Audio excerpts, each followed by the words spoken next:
La conferencia de hoy es acerca de todos los nuevos consensos que se han hecho en cuidado de la piel del recién nacido. Nuestra conferencia se titula Proteger la piel del recién nacido, estudios y nuevos consensos.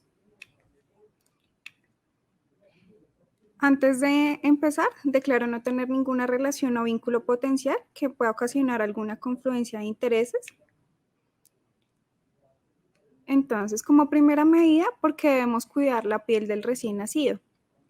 La piel del recién nacido, acordémonos que en la vía extrauterina está expuesta a múltiples noxas que pueden influir en la calidad de esta piel y en la formación de la piel a lo largo de la vida.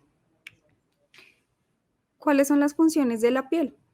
Como primera medida tenemos que es una barrera protectora, nos protege de los estímulos que tengamos alrededor. Y acordémonos que la piel es el órgano más extenso del cuerpo humano. Tiene la capacidad también de reparación, de termorregulación. Entonces, con esto podemos evidenciar que la piel del recién nacido también está expuesta a múltiples noxas como el frío o la hipotermia. También tiene una función de sensopercepción y de una barrera inmunológica. La barrera inmunológica nos protege de todos los agentes físicos, químicos y todos los microorganismos al que está expuesto en una unidad neonatal. ¿Cuáles son las funciones de la piel con respecto a sus capas? Entonces, desde la parte más profunda tenemos la dermis, luego sigue la epidermis y la última capa que se llama el estrato córneo. Cada una de ellas tiene una función, entonces en la parte más profunda está la dermis. En la dermis tenemos toda la parte que nos ayuda a la termorregulación y tenemos las células endocrinas y el tejido adiposo. En la parte siguiente es la epidermis, donde tenemos las células nerviosas y esto nos ayuda a sentir o saber si el recién nacido tiene dolor. Y la parte más externa, que es el estrato córneo, que más adelante lo vamos a ver, las diferencias entre recién nacidos a término y recién nacidos prematuros. ¿Cuáles son las características de la piel del recién nacido? Aquí tenemos una tabla que diferencia la piel del recién nacido a término y prematuro comparado con el adulto. Entonces, como primera medida tenemos que el espesor epidérmico del estrato córneo está 27.4 micras, eso es lo que mide en el prematuro, y 50 micras en el recién nacido a término. Esto, ¿por qué es importante? Porque los recién nacidos prematuros tienen un aumento de la permeabilidad a los agentes externos, como los agentes tópicos, que pueden ser la clorexidina y el isopropanolol. Aumento de la pérdida del agua, entonces por esta razón los recién nacidos pretérminos tienen una mayor pérdida de agua, por eso pues humidificamos las incubadoras cuando son prematuros extremos. Y además de eso, en la parte de la dermis tienen una disminución del colágeno y de las fibras elásticas. Esto lo que hace es hacerlos más propensos a una lesión por presión. También tienen una disminución en la elasticidad y el aumento de la formación de ampollos. Y además de eso, las glándulas sebáceas tienen la propiedad de barrera, son lubricantes y tienen una función antibacteriana. Las características, además de las mencionadas, tenemos que el grosor de la epidermis es mucho menor, entonces por esta razón aumenta la permeabilidad y los cambios de temperatura se ven reflejados en el recién nacido. La secreción sebácea es poco activa y hay un manto hidrolipídico que está disminuido y que está poco desarrollado y esto nos ayuda a la hidratación cutánea. Hay un pH cutáneo que es mayor, es decir, que es ácido, entonces al ser ácido disminuye la capacidad de protección. Tenemos dos factores de riesgo y en cuidado de la piel hablamos de dos causas. unos factores que son intrínsecos, que es la edad, la desnutrición y la deshidratación. Recordemos que la edad en las edades extremas, como en los recién nacidos y en los adultos mayores, hay una mayor prevalencia de lesiones por presión. La desnutrición, por esa razón debemos tener una valoración nutricional de nuestros recién nacidos. La deshidratación, que también contribuye a la presencia de lesiones, y las alteraciones neurológicas o metabólicas. También en las unidades utilizamos vasopresores inotrópicos, que esto también influyen en la perfusión tisular del recién nacido y por lo tanto pueden contribuir a la aparición de este tipo de lesiones. Y los tratamientos inmunosupresores o sedantes. Por otro lado, tenemos los factores extrínsecos, que son la inmovilidad, como cuando tenemos recién nacidos con sedación o relajación, las fuerzas de fricción, presión y cizalla, que más adelante vamos a hablar de cada una de las definiciones, la humedad y la temperatura. Los dispositivos, que les voy a contar acerca de cuáles son la mayor prevalencia de este tipo de lesiones, y el uso de superficies que no son las mejores para contener nuestros recién nacidos. Estos factores de riesgo son los factores por los cuales aparecen las lesiones por presión, y tenemos 4 factores. Entonces tenemos la presión, la cizalla, la fricción y el microclima. La presión es la fuerza que ejerce el tejido sobre una superficie, ya sea la cama, el colchón, donde tengamos contenido nuestro recién nacido. La cizalla, que es la fuerza tangencial que se aplica de la piel sobre la superficie, y la fricción es la fuerza que se opone entre la piel y la superficie. El microclima es todo donde se encuentra nuestro recién nacido. Si se encuentra en una incubadora con humedad, si recibe ventilación no invasiva, con oxígeno, con aire humidificado, eso también tiene que ver con el microclima, y esto aumenta también el riesgo de lesión en piel. Tenemos como definición las lesiones por presión. Esta es la última definición que se realizó en el último consenso del 2014 de la YNUPP. La YNUPP es el Comité Asesor para la Prevención de Lesiones en Piel en España, y ellos definieron como una lesión en la piel o tejido subyacente que se localiza sobre una prominencia ósea. Es el resultado de la presión o de la combinación de dos presiones, de la presión o de la cizalla. Y se ocasiona sobre tejidos blandos y es secundaria a diferentes materiales o dispositivos clínicos. Entonces, este tipo de fuerza se divide en dos: la que es una presión directa, que es una fuerza ejercida de forma perpendicular sobre las prominencias óseas, y el cizallamiento, cuando la presión se aplica a la piel y esta distorsiona la piel y los tejidos blandos subyacentes, ocasionando un desgarro, y esto pues se da pues en la mayoría de nuestros recién nacidos. ¿Cuál es la epidemiología de las lesiones por presión? Encontramos que en los últimos estudios de prevalencia e incidencia reportan 9.25 al 43.1. Antes se conocía que los recién nacidos no presentaban lesiones porque era muy fácil su manipulación y su cambio de posición, pero se ha evidenciado que las lesiones no se evidenciaban por los cambios de posición, sino que eran asociados a los dispositivos. Y podemos ver que entre el 20 y el 100% son asociadas a este tipo de materiales que utilizamos en las unidades neonatales. Aumenta la incidencia cuando tenemos dispositivos respiratorios, que más adelante vamos a hablar del último consenso de ventilación mecánica no invasiva. Para esto, entonces, tenemos una clasificación de las lesiones por presión, estadio 1. Entonces, esta clasificación se hizo en el último panel de expertos y se hizo con reglas basadas en la evidencia. La NPUAP es la Comisión Europea para el Estudio de Lesiones por Presión, y ellos realizaron una nueva clasificación Y en esta nueva clasificación incluyen otro tipo de lesiones que no teníamos conocimiento o que no podíamos clasificar.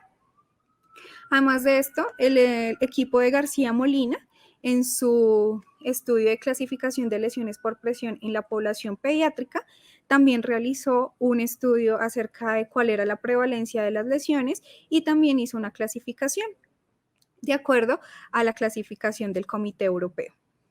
Tenemos la lesión grado 1, que es una lesión en la piel intacta que tiene un eritema que no desaparece a la media hora o que no es blanqueable. Y lo podemos ver evidenciado en un sensor de pulsexometría. La lesión grado 2 es una lesión que hay una pérdida de la integridad de la piel, la dermis ya no existe y además de eso hay un enrojecimiento. Tenemos entonces este tipo de lesiones que es categorizada grado 2, provocada por la presión sobre una toalla en un recién nacido. La lesión grado 3 es una lesión que ya hay pérdida total del espesor de la piel, ya hay pérdida total del tejido celular subcutáneo y además de esto no podemos evidenciar cómo se ha dañado la piel, sino hasta que podemos tener pues un conocimiento. Este tipo de lesiones necesitan de un experto para poder categorizarlas. Esta es una lesión grado 3 provocada por el apoyo continuo en una superficie o un colchón.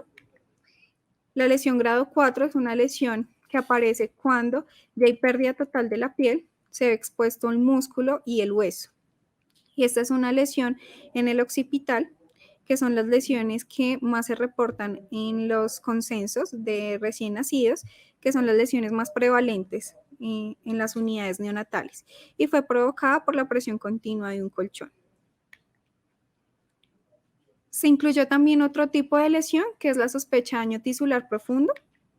La sospecha de daño tisular profundo es una pérdida del color de la piel, se ve violáceo, pero no se evidencia qué grado de lesión tiene el recién nacido. Y aquí lo podemos ver por secundario a un dispositivo de catéter epicutáneo. Y por último tenemos las lesiones no clasificables. Estas lesiones también había un consenso sobre esto y lo que podemos ver es que estas lesiones tienen un tejido necrótico que no deja evidenciar cuán profundo ya se dañó la piel y lo podemos ver en esta imagen. Esto es secundario también a una superficie de apoyo. Lo que hacemos en este caso es hacer un desbridamiento para poder evidenciar qué tipo de lesión es y clasificarla. Siguiendo lo anterior, queremos saber cómo podemos prevenir este tipo de lesiones en el recién nacido. Entonces debemos seguir unas medidas. Todas estas medidas son basadas en la revisión de literatura, en revisión de consensos, guías de expertos y además de ensayos clínicos aleatorizados. La valoración del riesgo es muy importante a la hora de evidenciar y valorar la piel del recién nacido. Para esto necesitamos escalas de evaluación del riesgo que nos permitan, primero, evaluar qué tipo de riesgo tiene el recién nacido y segundo, identificar los factores de riesgo. Entonces tenemos como primera medida la identificación de estos factores de riesgo y mirar qué puede afectar en la piel del neonato. También estas escalas permiten precisar los pacientes que necesitan cuidados preventivos y además de esto, determinar estos cuidados preventivos en función del riesgo. Y como última medida, necesitamos también nuestro juicio clínico como profesionales para poder realizar esta identificación del riesgo y aplicar medidas preventivas. ¿Qué recomendaciones nos dan en el último documento técnico de la YNUPP? Este documento salió el año pasado, donde nos recomienda y es muy enfático y tiene una fuerza de recomendación alta, donde dice que no debemos utilizar instrumentos o escalas o sistemas de medida que no estén validados o que no estén indicados para los diferentes tipos de población. Entonces, se deben usar métodos o sistemas que estén validados y que cuenten con un contexto y describan pues cuál es el tipo de evaluación que se va a hacer. Siguiendo entonces esta recomendación, en la unidad neonatal de la Fundación Santa Fe, decidimos hacer una adaptación transcultural de la escala de evaluación del recién nacido, Neonatal Skin Race Assessment Scale, donde podemos evidenciar y evaluar la piel del recién nacido. Esta escala, entonces, se hizo una revisión de literatura contando con las escalas que más se utilizaban en recién nacidos y contamos con esta que tenía una sensibilidad y una especificidad por encima del 90% y un valor predictivo del 95%, razón por la cual escogimos este tipo de escalas. Esta escala es originalmente diseñada en el idioma inglés por una enfermera, Bárbara Huffinex, donde ella, pues, de su trabajo de su tesis doctoral, realizó esta escala basada en la Braden de adultos. Posteriormente, el doctor Pablo García Molina en España hizo una adaptación al idioma, al castellano, y esta adaptación se hizo en el 2015.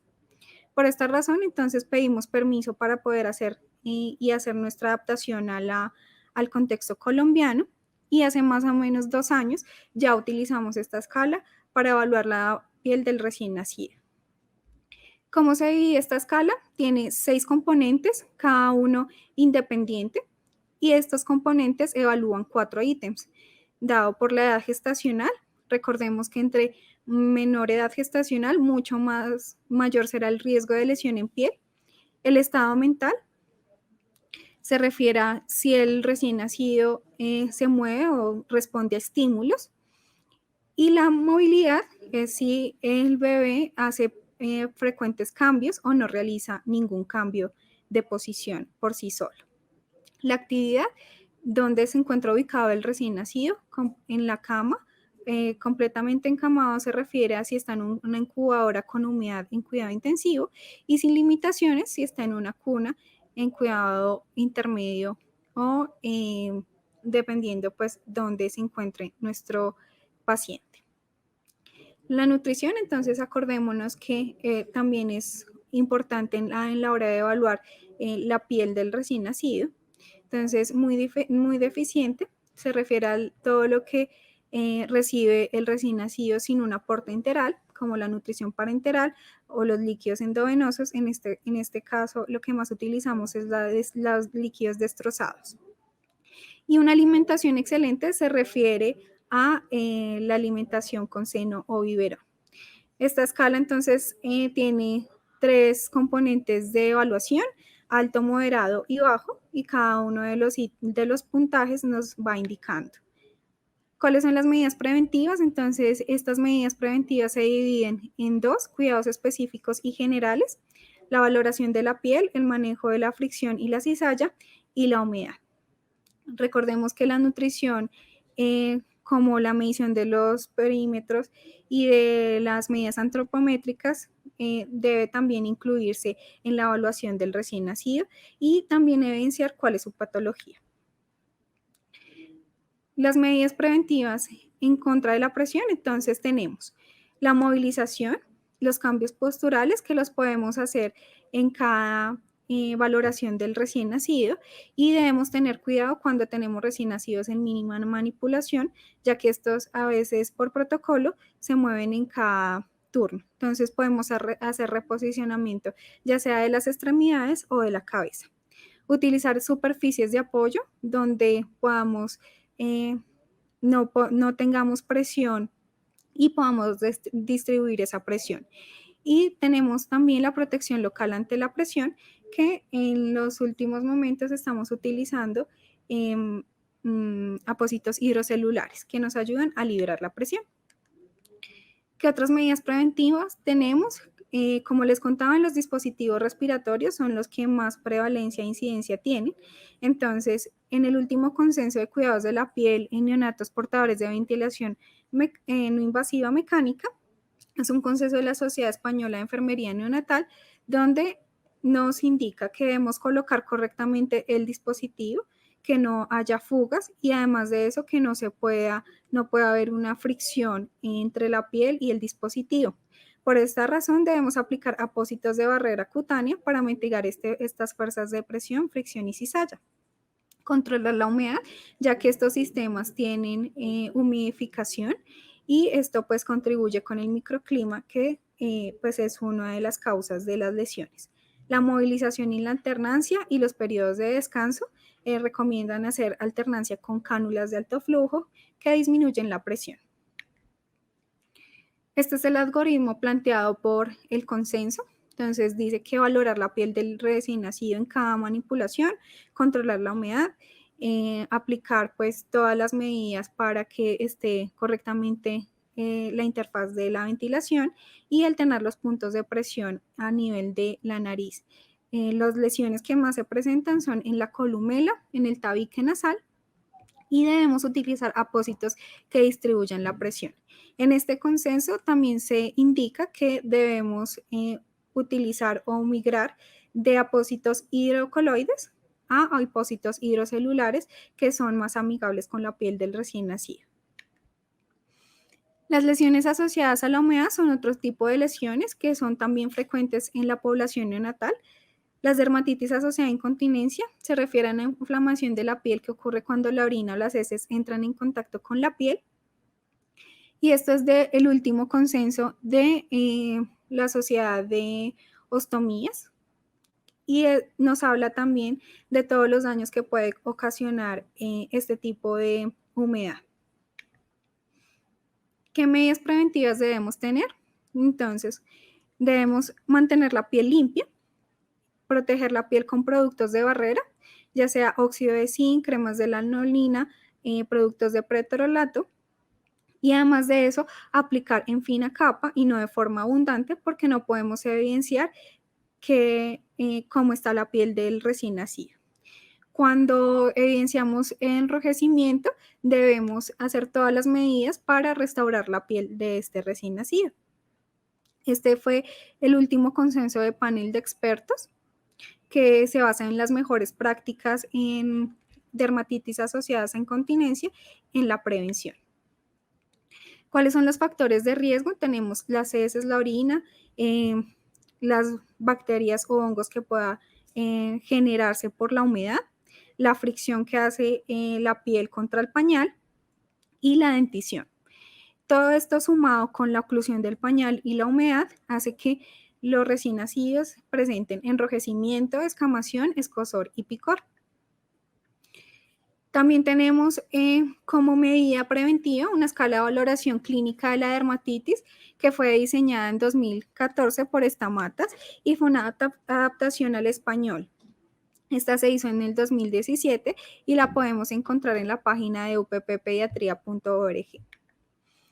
La escala de valoración clínica incluye de 0 a 3, 0 siendo la piel sana y 3 grave, el eritema muy intenso, donde se presenta inflamación grave, erosión y úlceras alrededor de la piel perianal. ¿Qué recomendaciones nos dan para la práctica? No debemos tratar de retirar restos de cremas de óxido de zinc con agua, debido a que esto aumenta la fricción de la piel y aumenta pues el daño a esta zona. Otro tipo de lesiones con las que estamos previniendo son las lesiones asociadas a adhesive MARSI o Medical Adhesive Related Skin Injury. Estas lesiones son daños a la piel que son secundarias al retiro de adhesivos, incluyen flictenas, vesículas o erosión o peladura de la piel y persisten por más de 30 minutos. Este es el último consenso de MARSI que fue actualizado en el 2012 y que tenemos una nueva actualización en este año 2021. ¿Qué medidas preventivas debemos tener? Debemos utilizar siempre y valorar la piel del recién nacido, antes de colocar el adhesivo, usar adhesivos de silicona porque estos no permiten una adherencia total a la piel, aplicar el adhesivo con técnica apropiada, basan sus recomendaciones en que cada casa comercial tiene unas recomendaciones en cómo aplicar el adhesivo y debemos seguirlas. Y se recomienda utilizar removedores de adhesivos. Si no se tienen removedores de adhesivos, podemos removerlos con agua o con aceites emolientes, pero nunca con alcohol. Evitar la tensión al retirar. ¿Cuál es nuestro reto hoy? Debemos siempre inspeccionar nuestro recién nacido. Debemos en cada turno o en cada valoración ver cada uno de los riesgos que debe tener el recién nacido para presentar una lesión por presión, humedad o asociada a un adhesivo. Evaluar. ¿Cómo evaluamos esto? Con escalas validadas, escalas que nos permitan medir lo que nos proponemos medir y identificar estos factores de riesgo para actuar. Identificar cada uno de estos factores y además de eso, generar consensos que nos ayuden a prevenir este tipo de lesiones. Y como última medida, todo va enfocado a la prevención. Recuerden que la prevención vale más que tratar. Se ha evidenciado que los costos de tratamiento son mucho mayores a la prevención. Muchísimas gracias por su atención y por su invitación.